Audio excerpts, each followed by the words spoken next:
Olá, meus amiguinhos aí do SESI de Franca, alunos da professora Edilaine. É um prazer falar com vocês. Eu recebi já faz algum tempo assim um convite para responder 3 questões que vocês me mandaram, né? Infelizmente só deu tempo agora de responder essas questões porque a minha agenda está bastante corrida, mas quero responder com muito prazer, com muita alegria agora, esperando que ainda dê tempo para vocês poderem usufruir dessa nossa conversa, tá bom?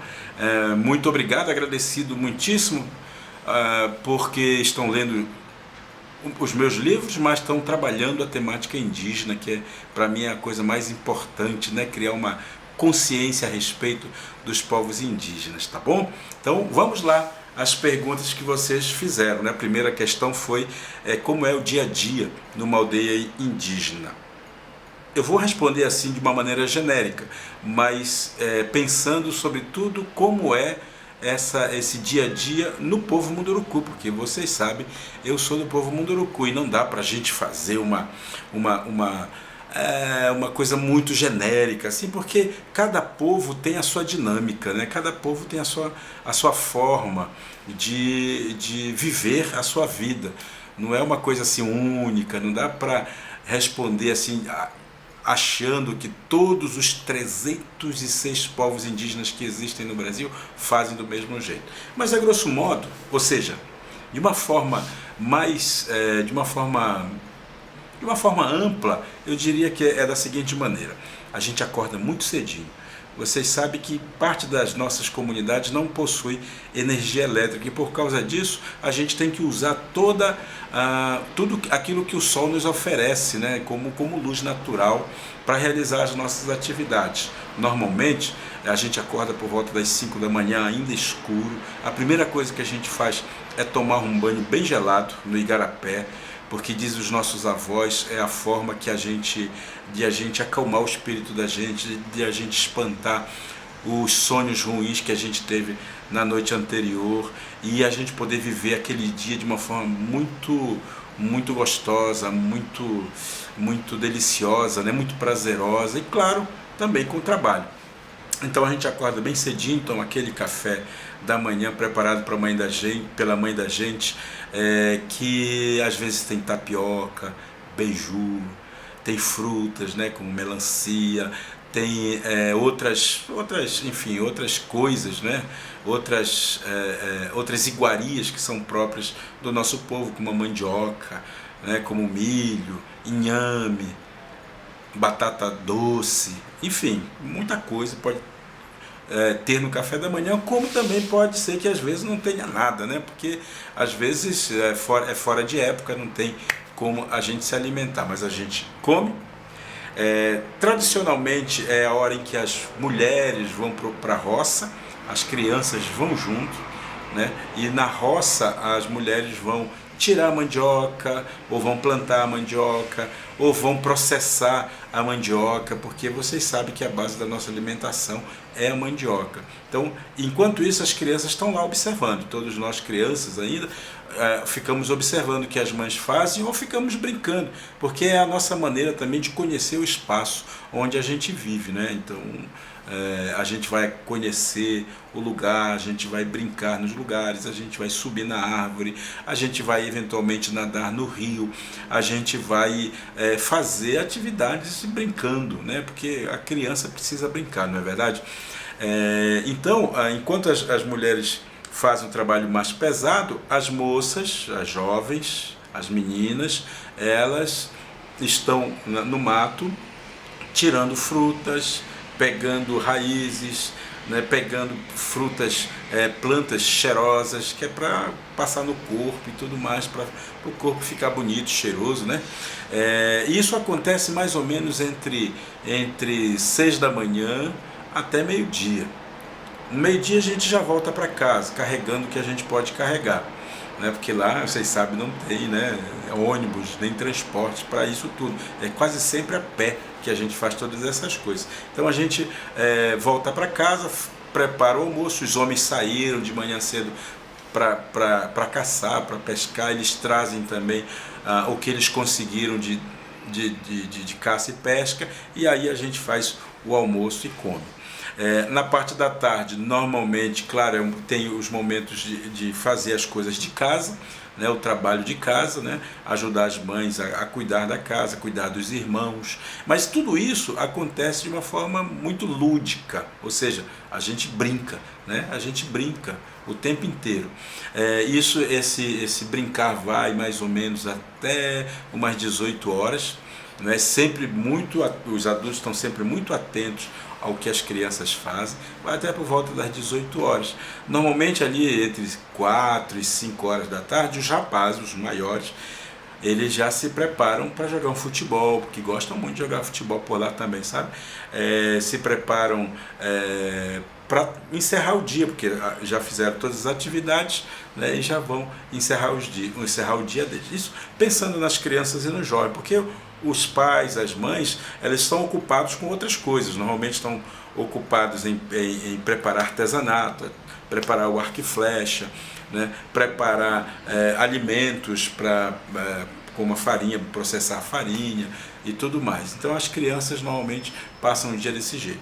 A outra pergunta que vocês fazem é sobre a escola, e aí entra um elemento novo, que até quando eu era criança, por exemplo, a gente não tinha muito, que era a presença da escola dentro da aldeia, dentro da comunidade, né? O dia a dia muda então um pouco, porque normalmente a escola ela pega um horário do dia, ou de manhã ou de tarde. Às vezes as crianças menores ficam na escola de manhã e as maiores vão para a escola à tarde, ou vice-versa. Isso depende um pouco da organização da comunidade. Mas como é que é a escola? A escola basicamente ela reproduz um pouco a escola da cidade, né? As crianças vão para uma sala, tem lá um professor que hoje em dia é sempre um indígena, sempre alguém da comunidade, né, que ensina para eles os conhecimentos básicos de matemática, português, ciência, geografia, tudo aquilo que vocês também aprendem na escola, né? Mas só que a dinâmica da escola indígena é um pouquinho diferente, porque ela também tem um calendário que é totalmente de acordo com a cultura local. Por exemplo, tem época que é época de cheia, de enchente, né? Tem muita chuva. Então nessa época de chuva é mais difícil sair de casa e sair da escola. Normalmente as aulas acontecem mesmo dentro da escola. Mas quando é verão, que tem mais sol, né, o tempo está mais seco, o professor pode levar as crianças para ir para a floresta, para aprender as coisas na prática da floresta, né? Porque a gente depende da floresta para viver. Então é importante não tirar a criança de uma vez por toda da floresta, que ela depende daquilo para sobreviver. A mesma coisa acontece com relação à dinâmica, né, que cada momento desse, cada época desse, permite, né, que o professor ele crie uma dinâmica própria de ensino na escola. Então, é claro, relembro para vocês, né, a gente aprende as coisas, as matérias, as disciplinas que são comuns a todo mundo, né, todo mundo precisa aprender, tá certo? E por que a gente pinta o corpo? Ora, por que a gente pinta o corpo? A gente pinta o corpo para ficar bonito. Primeiramente, é uma questão, como dizem, né, os adultos, é uma questão estética, é uma questão de beleza, né? A gente entende que pintar o corpo também nos torna mais elegantes, nos torna mais bonitos, né? Esse é um motivo. O segundo motivo, a gente reproduz no corpo da gente as coisas que a gente aprende na floresta. Então, os motivos que a gente pinta no corpo tem a ver com a nossa família, nosso pertencimento a uma família. Então, se eu pertenço a uma família que tenho como animal, símbolo, o macaco, as minhas pinturas vão lembrar o macaco. Outro é a cobra, o outro é um pássaro, o outro é o peixe.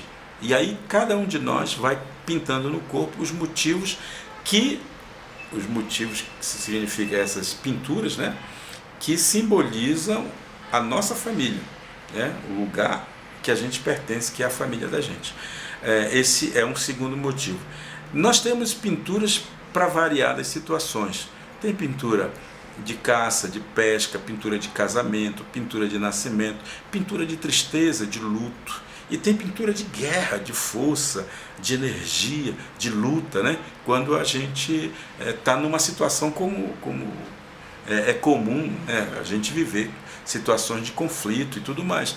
Então a pintura ela é uma forma também de a gente dizer para quem nos vê que nós estamos unidos com aquela pintura, nós estamos organizados a partir da compreensão do nosso povo e da nossa espiritualidade.